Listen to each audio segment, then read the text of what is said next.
नमस्कार, जय हिंद साथियों। स्वागत है आपके अपने इस number one YouTube channel Arya Vishal पे। तो दोस्तों, आज की इस वीडियो में पटना विश्वविद्यालय स्नातक प्रवेश परीक्षा 2024 एनसीईआरटी क्लास 12 चैप्टर फर्स्ट एंट मन के अस्थियाँ डेमो क्लास प्रारंभ बैच का इस वीडियो में देने जा रहा हूँ। तो इस वीडियो के अंत तक वॉच करें। चैनल पर पहले नए चैनल को सब्सक्राइब कर दोस्तों के बीच में ज़्यादा से ज़्यादा शेयर कर दें। पीडीएफ प्राप्त करने के लिए नीचे description box Telegram channel Arya Vishal का लिंक है, उसे ज़रूर ज्वाइन करें। वहाँ पर आज की रीस डेमो क्लास का पीडीएफ को शेयर कर दिया जाएगा। तो चलिए दोस्तों, हम लोग आज की क्लासेस को स्टार्ट करते हैं। तो ये दोस्तों हमारा आज का चैप्टर है ईट मन के तथा अस्थियाँ, और यह दोस्तों प्रारंभ बैच जो कि हमारे द्वारा एक पेड कोर्स के तहत इस बैच की शुरुआत की गई है। और इस बैच का फीस है 699 रुपया। अगर आप चाहते हैं पटना विश्वविद्यालय प्रवेश परीक्षा की सेपरेट तरीके से तैयारी करना और 100% BN college, Patna science college, Magadh Mahila college, वाणिज्य महाविद्यालय कॉलेज के में एडमिशन लेना, तो आप इस बैच को ज़रूर ज्वाइन करें, क्योंकि इसी बैच से आपको सफलता प्राप्त होगी। और साथ ही दोस्तों, बैच ज्वाइन करने के लिए आप हमारे मोबाइल नंबर 9128816234 पर फ़ोन कॉल व्हाट्सअप मैसेज कर इंक्वायरी प्राप्त कर सकते हैं बैच में कैसे ज्वाइन करना है। तो चलिए हम लोग स्टार्ट करते हैं। तो यहाँ पर दोस्तों हम लोग चलते हैं, पॉइंट वाइज स्टार्ट करते हैं। हड़प्पा संस्कृति जो है सिंधु नदी घाटी के फैले के कारण सिंधु घाटी की सभ्यता भी कहा जाता है। पुरातात्विक संस्कृति शब्द का प्रयोग पूरा वस्तुओं के ऐसे के लिए करते हैं जहाँ पर एक विशेष भौगोलिक क्षेत्र कालखंड से पाया गया। तो यहाँ पर दोस्तों हड़प्पा सभ्यता को हम लोग सिंधु घाटी सभ्यता भी कहते हैं। ये आपका ऑब्जेक्टिव बना। दूसरा, हड़प्पा सभ्यता का नामकरण कहाँ से हुआ? तो हड़प्पा का नामकरण जो है उसकी खोज की गई थी, ठीक है ना। हड़प्पा सभ्यता का नामकरण हड़प्पा नामक स्थान के कारण इसकी संस्कृति पर खोज की गई थी। हड़प्पा संस्कृति दो प्रसिद्ध केंद्र, एक हड़प्पा था और एक मोहनजोदड़ो था, जो कि एक केंद्र था।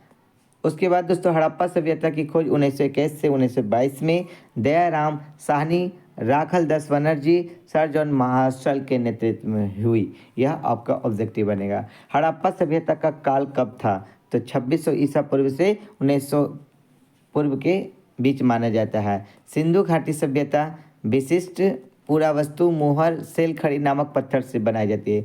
सिंधु घाटी की सभ्यता जो है वो किससे बनाई जाती है? पूरा वस्तु, जो पुराना वस्तु, उससे बनाई जाती है।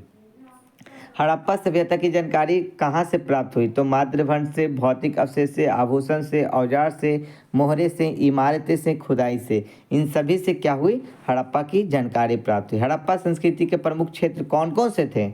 यह भी ऑब्जेक्टिव में आता है। तो अफगानिस्तान, जम्मू कश्मीर, बलूचिस्तान, गुजरात, राजस्थान, पश्चिम उत्तर प्रदेश। इसके प्रमुख स्थल क्या थे? नागेश्वर, बालाकोट, चान्होद्रो, कोटिदजी, धौलावीरा, लोथल, कालीबंगा, बनावली, राखीगढ़ी, ये जो हैं इसके प्रमुख स्थान थे।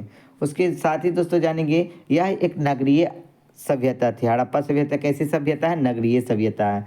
इसकी विशेषता थी नगर निर्माण योजना। हड़प्पा सभ्यता से कौन कौन से अनाज मिले?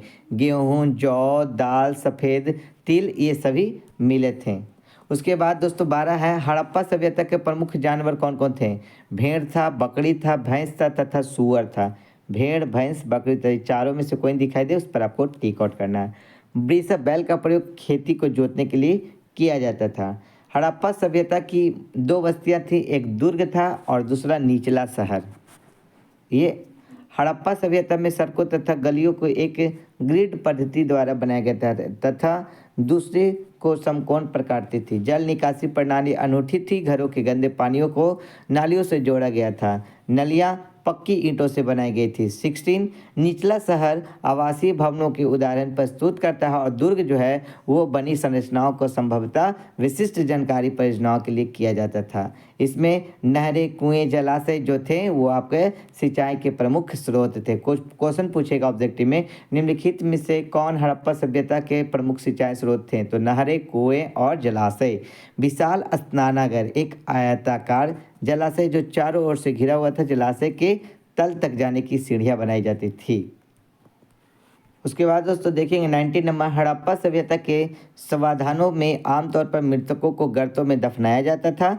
इसके साथ ही मृत भांड और अवसास मिले। अब हुस्नों व मनकों को तौलने के लिए बाट का प्रयोग करते थे। याद रखिएगा, बाट का प्रयोग। यह चट नामक पत्थर से बनाए जाते थे। किस नामक? चैट नमक।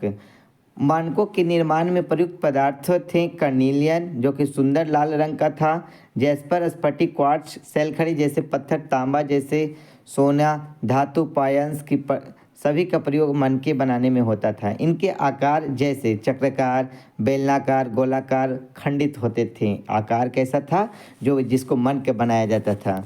मोहरों और मुद्रांकनों का प्रयोग लंबी दूरी को संपर्क सुविधाजनक बनाने हेतु होता था। मोहरों और मुद्रांकन का प्रयोग।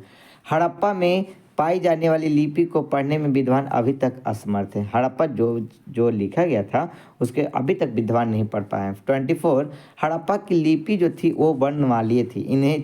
इनमें कितने चिन्ह थे? 375 से 400 के बीच थे। संभवतः दाएं से बाईं ओर लिखे जाते, दाहिना से बाईं की ओर। हड़प्पा सभ्यता का विनाश जलवायु परिवर्तन, बनावटी की कटी, बाढ़, नदियाँ, सूखा, भूकंप, बाहरी आक्रमण आदि के कारण खत्म हो गया। महत्वपूर्ण बिंदु जान लीजिए दोस्तों। हड़प्पा सभ्यता का जो काल था, पूर्व हड़प्पा 2600 से पहले, परिपक्व सभ्यता 2600 से 1900 ईसा पूर्व, उत्तर हड़प्पा 1900 ईस्वी के बाद। हड़प्पा सभ्यता का विस्तार कहाँ से कहाँ तक हुआ?